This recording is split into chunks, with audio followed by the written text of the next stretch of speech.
পৃথিবীতে এমন একজন মানুষ খুঁজে পাবেন না যার সমস্যা নাই, যার কোনো স্ট্রেস নাই। আপনি যদি স্ট্রেস ফ্রি লাইফ চিন্তা করেন বা আপনি যদি মনে করেন যে আমি এমন কিছু করতে চাই, এমন জায়গায় পৌঁছতে চাই যেখানে পৌঁছলে আমার কোনো সমস্যা থাকবে না, আমার কোনো স্ট্রেস থাকবে না, তাহলে আপনি ভুল করছেন। যেখানে জীবন আছে সেখানেই সমস্যা আছে। আপনি যতদিন বাঁচবেন ততদিন আপনার স্ট্রেস থাকবে। তাহলে আমাদের স্ট্রেস ফ্রি লাইফের চিন্তা করে লাভ নাই। আমাদের চিন্তা করা লাগবে কিভাবে আমি স্ট্রেস হ্যান্ডেল করব। সুতরাং আপনি স্ট্রেস ফ্রি লাইফ পাওয়ার চেষ্টা না করে আপনি যদি চেষ্টা করেন নিজেকে স্ট্রঙ্গার করতে, নিজেকে আরো বেশি স্কিলড করতে, নিজের চিন্তাগুলোকে আরো বেশি বাস্তবসম্মত করতে, গোল ওরিয়েন্টেড করতে, তাহলে আপনার পক্ষে সম্ভব স্ট্রেস ম্যানেজ করে একটা সুখী জীবন লাভ করা। একটা বিষয় লক্ষ্য করবেন, সেটা হচ্ছে যে আপনার যে হ্যাপিনেস, সেটা কিন্তু লাইফ টাইম এক্সিস্ট করে না। আজকে আপনি যে বিষয়ে হ্যাপি, কালকে দেখবেন ওই বিষয়টা নিয়ে আপনি আর হ্যাপি থাকবেন না। আমাদের হিউম্যান সাইকোলজিটা হচ্ছে এরকম যে আমরা যখন কোনো কিছু পেয়ে যাই, কিছুদিন পরে দেখা যায় ওই বিষয়টা আমাদের কাছে স্বাভাবিক মনে হয়।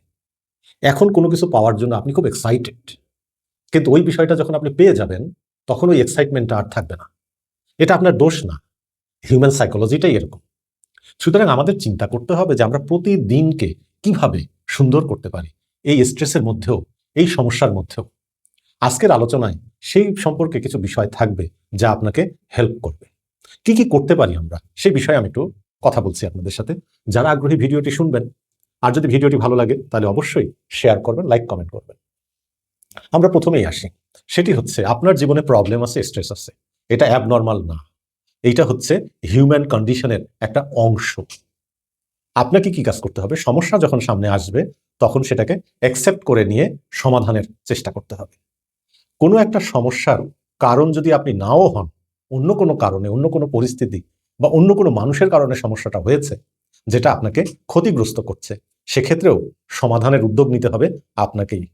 কারণ যে পরিস্থিতি বা যে মানুষ এই সমস্যাটা তৈরি করেছে তারা কিন্তু এটা সমাধানের দায়িত্ব নিবে না। আরেকটি বিষয় আমি আপনাদেরকে বলি, সেটা হচ্ছে যে ওয়ার্ল্ড হেলথ অর্গানাইজেশন বলছে পৃথিবীতে প্রায় 1 বিলিয়ন মানুষ মেন্টাল হেলথ ইস্যুতে ভুগছে। হতে পারেন আপনিও তাদের মধ্যে একজন। আপনাকে যে বিষয়টা চিন্তা করতে হবে সেটি হলো, প্রথম চিন্তা সেটি হচ্ছে কখনো এরকম মনে করবেন না কেন আমার সাথে বারবার এমন ঘটে, আমি কেন ভিকটিম হয়ে যাই। এইটা চিন্তা না করে আপনি চিন্তা করেন এখন কি করা উচিত, আমি কি করতে পারি, সমাধানের উপায় কি হতে পারে। এই চিন্তা থেকেই শুরু হবে আপনার সমাধান খোঁজার প্রক্রিয়া।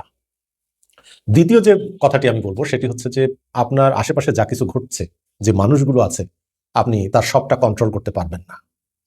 যেগুলো আপনি কন্ট্রোল করতে পারবেন না সেগুলোকে আইদার অ্যাকসেপ্ট করেন, নয়তো আপনার জীবন থেকে সরান। যেগুলো আপনি কন্ট্রোল করতে পারবেন, যেগুলো আপনার সক্ষমতার মধ্যে আছে, যেগুলো আপনি পারেন, যেগুলো বিষয়ে আপনার দক্ষতা আছে, আপনার উচিত সেই বিষয়গুলোতে ফোকাস করা। তাহলে আপনি সেখান থেকে কিছুটা মুক্ত করার জন্য আপনি পদক্ষেপ নিতে পারবেন।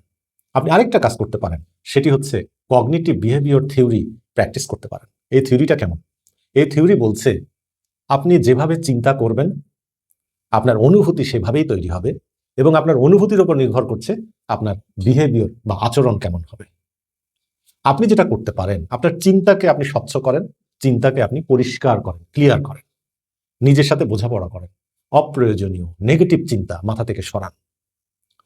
আমাদের যে চিন্তাগুলো মাথায় আসে তার 60 থেকে 80% চিন্তাই হচ্ছে নেগেটিভ। তার মানে আমরা বেশিরভাগই নেগেটিভ চিন্তা করি।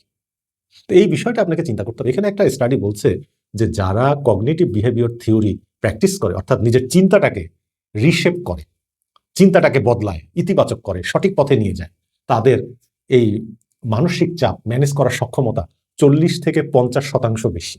আপনি কিন্তু সেই চেষ্টা করতে পারেন। আমি ব্যর্থ, আমি হতাশ, আমি কাজ বন্ধ করে দিলাম, এতে কোনো লাভ হবে না।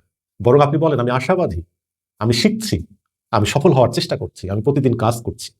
দেখবেন আপনার এই কগনিটিভ বিহেভিয়ারটা অনেক পরিবর্তন হবে এবং স্ট্রেস ম্যানেজমেন্টে আপনি আরো সক্ষম হয়ে উঠবেন।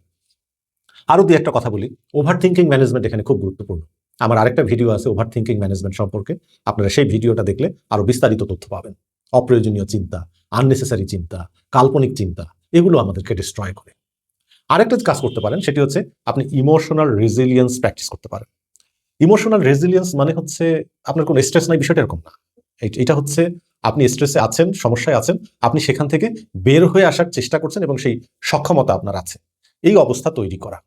আরও কিছু কাজ আপনি করতে পারেন যেগুলো হয়তো আপনার জন্য হেল্পফুল হবে। সেটি হচ্ছে মিনিংফুল লাইফ লিড করেন। আপনার জীবনের অর্থ খোঁজেন। সমস্যা আছে কিন্তু জীবনের কোনো অর্থ নাই, তাহলে আপনার পেইন আরও বাড়বে, স্ট্রেস আরও বাড়বে। আপনার পেইন আছে, আপনার স্ট্রেস আছে, প্রবলেম আছে, সেটার সাথে আপনি জীবনের অর্থটাকে যোগ করেন, দেখবেন অনেক বেশি শান্তিপূর্ণ জীবনযাপন করবেন এবং আপনার জীবনে উন্নতিও হবে। আপনি দৈনিক রুটিনটা ঠিক করেন, আপনি সারাদিন কি কি করবেন, পাশাপাশি এটাও ঠিক করেন আপনি কি কি করবেন না। সুতরাং আপনি যদি স্ট্রেসকে ম্যানেজ করতে চান, প্রবলেম সলভ করতে চান, তাহলে অবশ্যই আপনার দিনের রুটিন ঠিক করতে হবে। মনে রাখবেন, আমরা প্রতিদিন যে কাজগুলো করি, ছোট ছোট কাজ করি, সেই কাজগুলোর ফলাফলই কিন্তু আমাদের ভবিষ্যৎ তৈরি করে। সুতরাং ভবিষ্যতের আপনার জীবনটা কি স্ট্রেসফুল হবে নাকি আনন্দদায়ক হবে, সেই বিষয়টাও আপনি ঠিক করতে পারেন আপনার দৈনিক রুটিন ঠিক করে। আজকের ভিডিওতে আমি সংক্ষেপে আপনাদের এই বিষয়গুলো বলার চেষ্টা করেছি, কিন্তু মনে রাখবেন, আপনার জীবনে ঝড় আসবেই, বাধা আসবেই, সমস্যা আসবেই।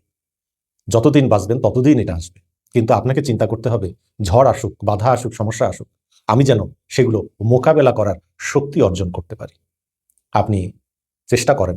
আপনার লাইফ হয়তো পারফেক্ট হবে না, কারো লাইফই পারফেক্ট না, কিন্তু আপনি পাওয়ারফুল হতে পারবেন, আপনি হ্যাপি হতে পারবেন, আপনি সফল হতে পারবেন, আপনি একটা পিসফুল জীবন লাভ করতে পারবেন, যেটা আপনার জন্য দরকার। ছোট পদক্ষেপ নেন, আজকেই নেন, নিজেকে ট্রান্সফর্ম করেন। আর এই বিষয়ে যদি আরও জানতে চান, কমেন্ট বক্সে লিখুন, আমি চেষ্টা করব আপনাদের সাথে কানেক্টেড থেকে আপনাদেরকে সহযোগিতা করতে। ভালো থাকবেন সবাই।